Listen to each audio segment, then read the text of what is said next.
Praise the lord. రండి మనం ఈరోజు 111వ కీర్తన చదువుకుందాం.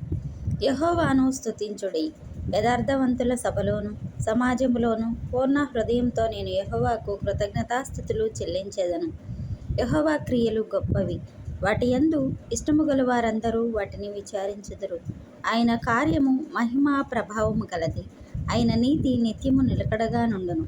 ఆయన తన ఆశ్చర్య కార్యములకు జ్ఞాపకార్థ సూచకను నియమించి ఉన్నాడు.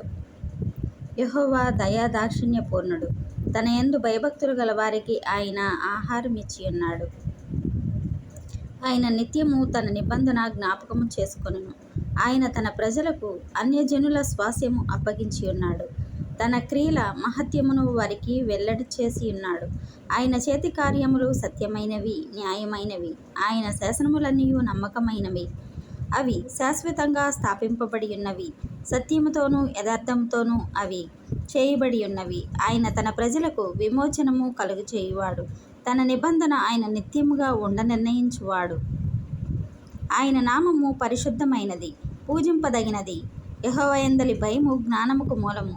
ఆయన శాసనముల ననుసరించు వారందరూ మంచి వివేకము గలవారు. ఆయనకు నిత్యము స్తోత్రము కలుగుచున్నది. ఆమెన్.